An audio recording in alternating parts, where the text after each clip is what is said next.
Hey, you're watching this video right now because you're wondering, does Facebook advertising work for small businesses?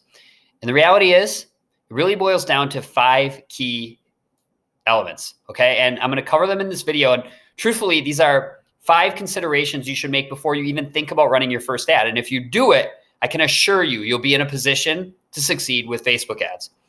Okay.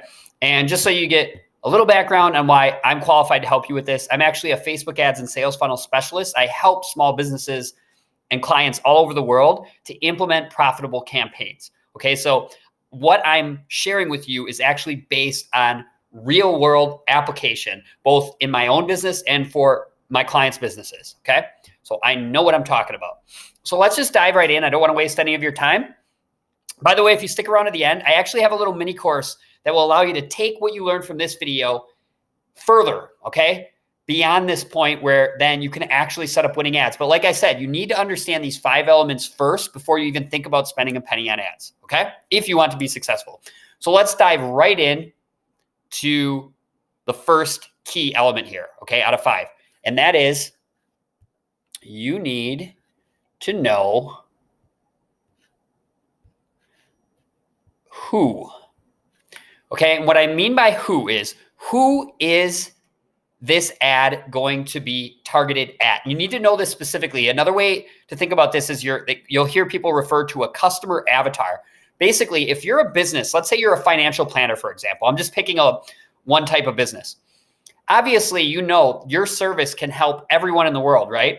But the reality is if you try to create a single ad to market to everybody, you'll end up resonating with nobody. Your ads won't work, okay? You'll just hear crickets. It's really important that you know who you're targeting. So thinking again about that financial planner, certainly they can help everyone, but the way that they market and the messaging they use is obviously going to be different for someone who's like near retirement versus maybe someone who just got married and is starting a family, right?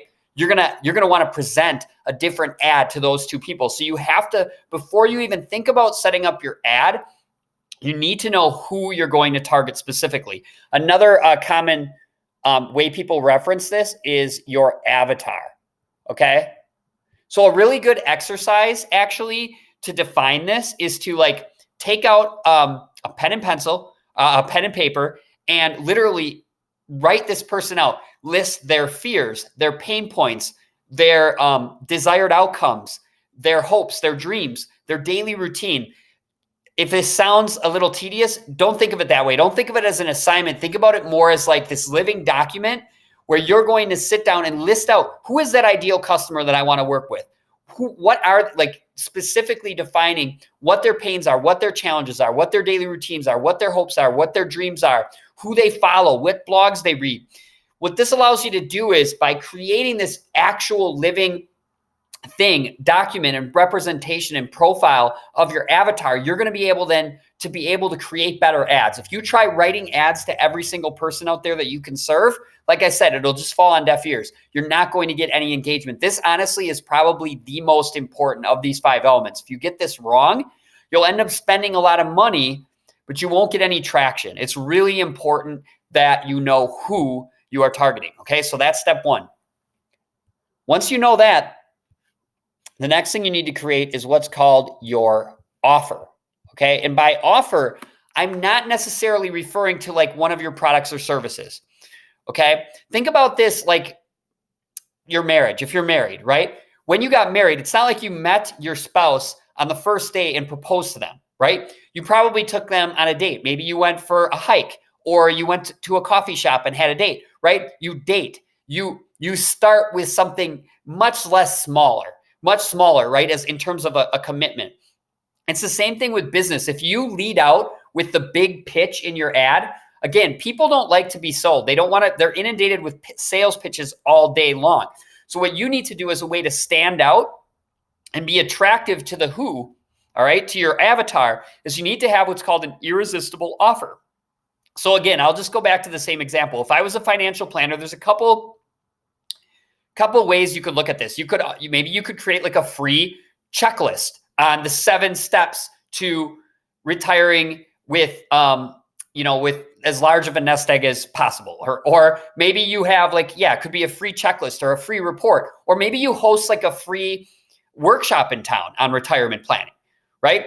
Notice how those are very value oriented. It's not a sales pitch. It's more like you're offering free value. Another way to think about this is almost like bait. You want to dangle something out there that is going to be irresistible to your avatar, okay? And is not going to be overtly selly. Because like I said, if you lead out with your big sales pitch, your avatar is just going to run in the other direction. You have to have something that's attractive. And actually, one of my clients that I've been working with for a long time, what they do is they're a financial planner, but they offer free Medicare workshops as a bridge to their higher ticket offers, right? Which are, they make their money when they actually help you, sign up and get started with certain financial products. But their Medicare workshop is entirely free.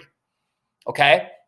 So similarly, let's say you're a retail shop, maybe you sell baby clothes, maybe you could host a Mother's Appreciation Day just to get people into the store. And that's going to be your irresistible offer. Or maybe you are, maybe you're a window cleaner, and as an irresistible offer, you could say with the purchase of a window cleaning, I'll clean your gutters too, right? So that's a way of making it irresistible. You got to be creative, think outside the box. But the point is, always in your mind, be thinking, what can I offer that's going to be irresistible to my avatar? Okay. So that's step 2. The third step is what we call a funnel. Okay. And this is basically the process through which people, when they interact with your ad, the journey they'll go on to becoming a customer. There's a couple ways you can do this. Fortunately, with Facebook, you don't even necessarily need to have a website. Okay. But maybe you do. Maybe you have a website. So they'll click on the ad. They'll land on a page where they can, for example, register for your free workshop, right? And then that will sign them up onto your email newsletter, which will then send them reminders to show up for the workshop, right? So that could be the process. And then at the workshop, of course, is where you're going to be giving them value, building the relationship, and then maybe presenting your other offers, your products and services. Okay, so the bottom line is you need to understand the process. Again, this is something oftentimes people don't think through. They just set up an ad, expecting the ad to deliver the moon and the stars, but then they're not even prepared to handle the responses that come from the ad, right? You need to have the process. You need to have a process in place that's actually going to be able to take that person that you're reaching on Facebook through a journey that's ultimately going to help you land them as a customer, right? So that process has to be defined. Okay, so that's the third thing. The fourth thing is what we call copy, okay? Now, this is, sometimes you'll hear this referred to as the creative, the ad copy and the ad creative. All right, this is actually what they're actually going to see when they're on Facebook, what your avatar is going to see. So this is the actual ad itself. So that can be, there's a couple different ways you can set up ads on Facebook. The simplest way, the way I always recommend people that are brand new start with, is just find an image, okay? So basically your ad is going to look like this. It's going to have your image or your video. This can be an image or a video. I recommend just starting with an image. You're going to have some text above it, okay? And then you're going to have like a headline, right? So those are the three elements you need to have in your ad. And it's really important that you carefully think through your actual ad copy and creative, okay? Because if it's not compelling, the ad is just going to be ignored. You got to realize you're competing with a lot of other stuff going on Facebook, right? That's taking your avatar's attention. So you have to make sure that your copy has a really compelling hook, that it has a really compelling creative, so image or video, and then it has a clear call to action that's going to let your avatar know when they see the ad, let's say they are hooked and they're interested, what they need to do next, right? That's going to take them into the funnel. Okay, so obviously your ad copy and creative is extremely important. That brings me to the last key of the 5 keys to successful ads, and that is the importance that you commit to the process. Okay, a lot of times when people get started with Facebook, again, they're in their mind, even if you're asking this question, like, does Facebook advertising work? what I'd urge you to do is think of it more as a process, because one thing I can say for sure is that if you commit to the process with Facebook ads, I can't necessarily guarantee that every single ad that you run is going to be profitable. But if you commit to the process, I can assure you that you will be successful with your ads. So what I mean by that really is, number one, you need to define a budget that will allow you to actually sustain for a while. Think of this almost like if you were a batter, all right, in baseball. A batter's going to take swings. He's going to probably take 100 swings over the course of a season, right? Some of those swings are going to be hits. Some of those swings are going to be outs. Some of those swings are going to be foul balls. Some of those swings are going to be home runs, right? It's sort of similar with advertising. Like, you're not always going to write a winning ad, but as long as you commit to the journey and the process, we also refer to another way people will talk about this is optimization. Okay. So what happens, for example, is you run your first ad, and let's say it's an out, right? It didn't work at all. The beauty here is you might look at this, if you don't have the right mindset, if you haven't committed to the process, you might say, oh my God, I set up an ad, I spent $50, it didn't work, Facebook doesn't work for my business. That mentality will never allow you to win with any form of advertising, right? What's really important is that you understand every time you run an ad, what you're really paying for, especially in the beginning, is data, okay? Invaluable data. And so you have to commit to the process. When you run your first ad, let's say it doesn't work, you can look at that, if you want to, as a failure. What I'd urge you to look at it as instead is as data, right? Because if you ran this ad and it didn't necessarily produce the result you want, well, you know that specific creative and that specific copy, or maybe that specific offer didn't resonate. That's valuable information, because now you know you need to try something different. You might need to tweak your offer or change your copy or change your creative. The bottom line is that information is valuable, so that maybe the next time you run an ad, it's a single. It's not necessarily profitable yet, but you're getting clicks. You're getting people over to your website. Maybe you've generated your first, and costs are maybe just a little too high, right? Again, you're getting data back. Now you need to make adjustments to your funnel, to your ad, etc., so that you can move forward and turn that single into a home run. The bottom line is, if you give up too soon, if you don't have this commitment to the process, you'll quit before you ever have given yourself a chance to succeed. Okay. So again, just to recap quickly, you need to know who, which means specifically defining who your ideal customer is. Start a document, whether it's in Microsoft Word or a Google document, and just define that avatar. Okay.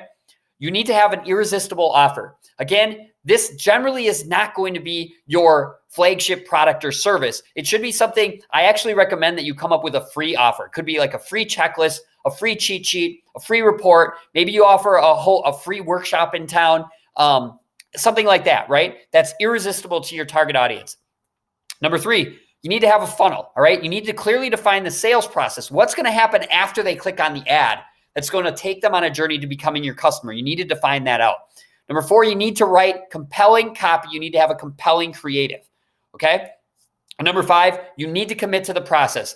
Not every single ad that you run is going to be a home run right away. So you need to commit to the journey of optimization, right? You need to place ads, get data back, analyze that data, make optimization so that over time you are profitable. And I assure you, if you commit to the process with Facebook ads, it is by far the best and most accessible, affordable advertising platform in the world. So you absolutely should commit to it, but you need to respect the process. Okay. So now that you have this information, if you're interested in learning more, I've put together a little mini course that goes to depth on each of these 5 key elements. I help you get clear on specifically how to define your avatar, how to construct a winning offer, specifically how to set up funnels and the different options you have for a sales process that you can use with your ads, how to write compelling copy. In fact, I include a few copywriting formulas that just make it really easy for you to just take the template and model it for your own business to write copy quickly that's going to be effective. And then lastly, understanding the process, exactly what you need to do in terms of how to set a budget properly, and then how to properly manage, optimize, and scale your campaigns. If you're interested in that mini course, just click the link below this video. That'll take you to a website where you just simply have to enter your information, and then you'll be registered. You'll be signed up for the course. You'll get instant access, and you'll be able to move forward with your Facebook ads. I look forward to seeing you get great results in your business using Facebook ads. They absolutely work, and I'll see you inside on that training.